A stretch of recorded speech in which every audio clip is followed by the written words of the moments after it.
Hello दोस्तों, welcome back to civil services मंत्र।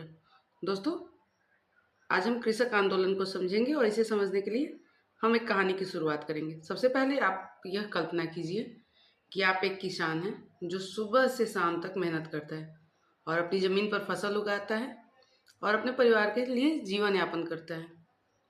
लेकिन जब आपकी फसल तैयार होती है तब उसका लाभ आपको नहीं मिलता है,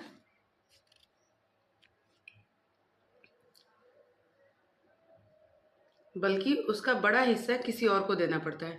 इसके साथ ही आपको यह भी कहा जाता है कि आप अपनी पसंद की फसल भी नहीं उगा सकते। मतलब कि खेत आपकी है लेकिन आप अपनी पसंद की फसल को नहीं उगा सकते, बल्कि वही फसल उगानी होगी जो ब्रिटिश सरकार चाहती है। और ऐसी स्थिति में किसी भी व्यक्ति के मन में असंतोष और गुस्सा उत्पन्न होना स्वाभाविक है, और यही असंतोष जो था वो आगे चलकर कृषक आंदोलन का आधार बनता है। दोस्तों, अगर औपनिवेशिक कृषि व्यवस्था की स्थिति की बात करें तो यही मेन समस्या की जड़ था। किसानों की इस स्थिति के पीछे का सबसे बड़ा कारण था ब्रिटिश शासन की जो कृषि नीतियां थी। अंग्रेजों का जो मुख्य उद्देश्य था वो भारत से अधिक धन निकालना था, और इसके लिए उन्होंने कृषि व्यवस्था को अपने हित में ढाल लिया। इस प्रक्रिया में उन्होंने किसानों पर भारी लगान लगाया, यानी अत्यधिक लगान वसूली की, जमींदारी प्रथा को बढ़ावा दिया, यानी जमींदारी शोषण किया, और जबरन खेती को लागू किया, यानी नकदी जो फसलें थी जैसे नील वगैरह उनकी जबरन खेती करवाई। इन सभी कारणों ने मिलकर किसानों की स्थिति को अत्यंत दयनीय बना दिया और उनके भीतर असंतोष की भावना को जन्म दिया। और दोस्तों, ब्रिटिश शासन के दौरान किसानों पर अत्यधिक लगान जो था वो लगाया जाता था, जिसके कारण किसान को भारी जो था आर्थिक दबाव का सामना करना पड़ता था, क्योंकि किसान को हर हाल में लगान देना पड़ता था, चाहे उसकी फसल अच्छी हो या खराब। और यदि वह लगान देने में असमर्थ होता है तो उसकी ज़मीन छीन ली जाती थी, और इस कारण किसान जो था वो हमेशा कर्ज में डूबा रहता था और उसके जीवन में असुरक्षा बनी रहती थी, और यह आर्थिक दबाव धीरे धीरे असंतोष में बदलने लगा। अब बात करते हैं जमींदारी प्रथा, जो कि दोहरा शोषण था। उसके लिए अंग्रेजों ने जमींदारी प्रथा लागू की, जिसके अंतर्गत जमींदार किसानों से लगान वसूलते थे, और जमींदार अक्सर अपनी शक्ति का दुरुपयोग करते थे और किसानों से आवश्यकता से अत्यधिक लगान वसूलते थे। क्योंकि अगर गवर्नमेंट कुछ परसेंट लगा रही है तो जो जमींदार थे वो उससे ज़्यादा लगाते थे, और कुछ हिस्सा जो था मतलब जो गवर्नमेंट का हिस्सा था वो गवर्नमेंट को तो दे देते थे, लेकिन जो बाकी का हिस्सा था जो किसानों से लेते थे वो अपने पास रख लेते थे, जिससे किसानों का दोहरा शोषण हो रहा था।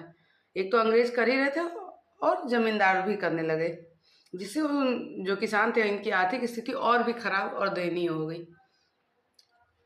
उसके बाद जबरन खेती करना किसानों की मजबूरी हो गई थी, क्योंकि इन समस्याओं के साथ साथ जबरन खेती की प्रथा ने भी किसानों की स्थिति को और भी कठिन बना दिया था।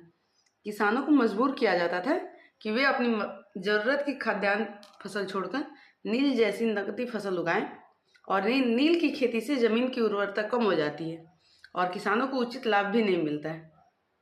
क्योंकि अगर कहा जाता है कि अगर नील की खेती किसी भूमि पे एक बार कर दी जाए तो मतलब उसका कुछ परसेंट उर्वरता कम हो जाती है, और जो ये थे अंग्रेज थे वो चाहते थे कि नील की खेती हो, ताकि उससे उनको ज़्यादा फायदा होता था, और इसलिए वो किसानों को जबरन नील की खेती करने के लिए मजबूर करते थे।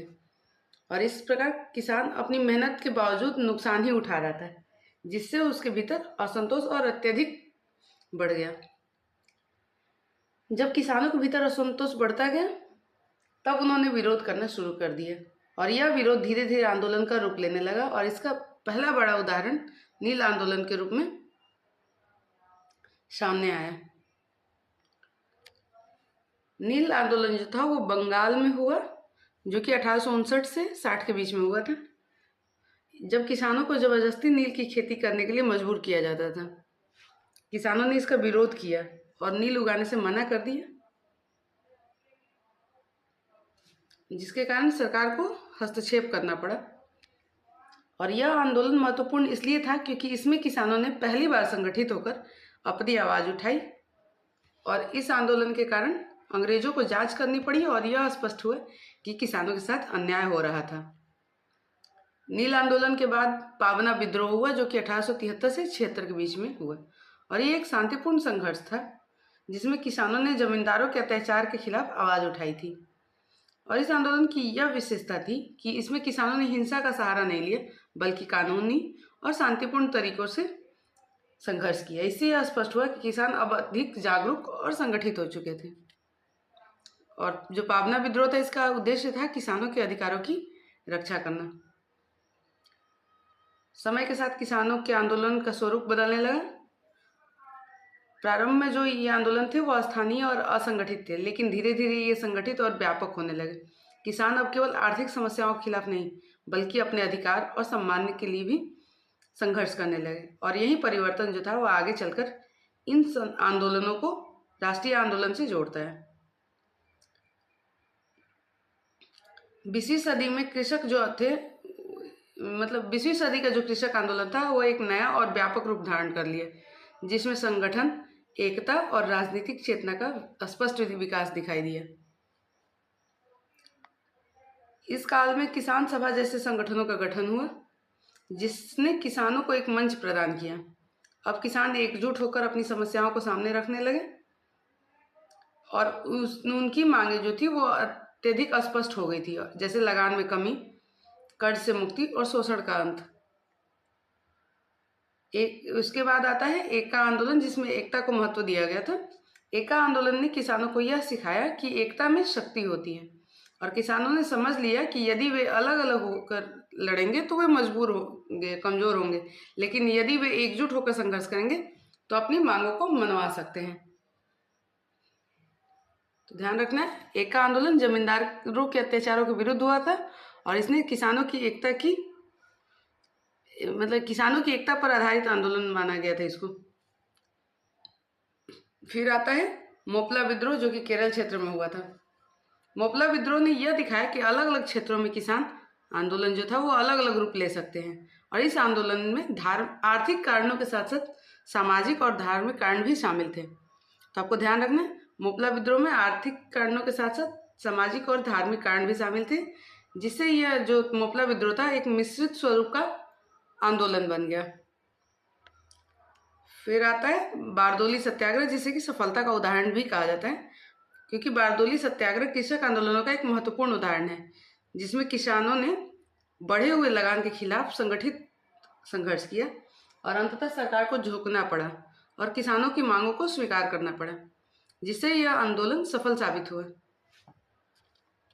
1930 और 1940 के दशक में जो कृषक आंदोलन थे वे अपने चरम पर पहुंच गए थे और इस समय किसान केवल अपने आर्थिक हितों के लिए नहीं बल्कि देश की स्वतंत्रता के लिए भी संघर्ष करने लगे। वे राष्ट्रीय आंदोलन का हिस्सा बन गए और उनकी राजनीतिक चेतना में वृद्धि हुई। 1937 में जब कांग्रेस की सरकार बनी तब किसानों को यह आशा थी कि उनकी स्थिति में सुधार होगा। कुछ सुधार अवश्य किए गए लेकिन किसानों की सभी जो समस्याएं थी वो पूरी तरह समाप्त नहीं हो सकी। तो ध्यान रखना, 1937 में बना था अखिल भारतीय किसान कांग्रेस सभा जिसमें किसानों को यह आशा थी कि उनकी स्थिति में सुधार होगा, लेकिन कुछ सुधार तो हुए लेकिन किसानों की सभी समस्याएं पूरी तरह समाप्त नहीं हो सकी, जिससे यह स्पष्ट होता है कि इतने बड़े स्तर पर परिवर्तन लाना एक कठिन प्रक्रिया है। दोस्तों, यदि हम पूरे किसान आंदोलन को समझे कृषक आंदोलन को समझे तो यह स्पष्ट होता है कि यह केवल आर्थिक शोषण के खिलाफ संघर्ष नहीं था बल्कि यह एक ऐसी प्रक्रिया थी जिसमें किसानों ने जागरूकता प्राप्त की, संगठित हुए और अपने अधिकारों के लिए संघर्ष किए और इन आंदोलनों ने भारतीय स्वतंत्रता आंदोलन को मजबूत आधार प्रदान किया और देश को स्वतंत्रता की दिशा में आगे बढ़ाने में महत्वपूर्ण भूमिका निभाई। अगर हम ओवरऑल कृषक आंदोलन की विशेषताओं की बात करें तो इसमें शोषण के खिलाफ प्रतिक्रिया की गई, जो शोषण हुआ उनके खिलाफ रिएक्शन दिया, लोगों ने विद्रोह किया। धीरे धीरे ये एक राजनीतिक स्वरूप लेने लगा और राष्ट्रीय आंदोलन का हिस्सा बन गया तथा इसके पश्चात किसान जागरूक और संगठित हो गए और जो कृषक आंदोलन था इसने किसानों के आर्थिक शोषण के खिलाफ संघर्ष करते हुए उन्हें संगठित किया तथा भारतीय स्वतंत्रता आंदोलन को व्यापक जनाधार प्रदान किया। दोस्तों, उम्मीद है कि आपको कृषक आंदोलन अच्छे समझ में आया होगा। अगर आपको कोई डाउट लगा हो तो आप हमें कमेंट करके बता सकते हैं और अगर आपको हमारा वीडियो अच्छा लगता हो तो वीडियो को लाइक करें, शेयर करें और चैनल को सब्सक्राइब करें। और बीच में कुछ दिन वीडियोस नहीं आ रहे थे उसके लिए आई एम सॉरी, लेकिन अब कंटिन्यू आपके वीडियोस आएंगे तो आप हमारे साथ जुड़े रहें। और अगर आपको ये PDF चाहिए तो PDF हमारे टेलीग्राम चैनल पर मिलेगा और टेलीग्राम चैनल का लिंक हमारे डिस्क्रिप्शन बॉक्स में मिलेगा।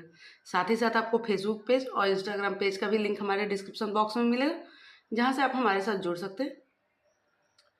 दोस्तों, मिलते हैं आपके साथ अगले वीडियो में, तब तक के लिए धन्यवाद।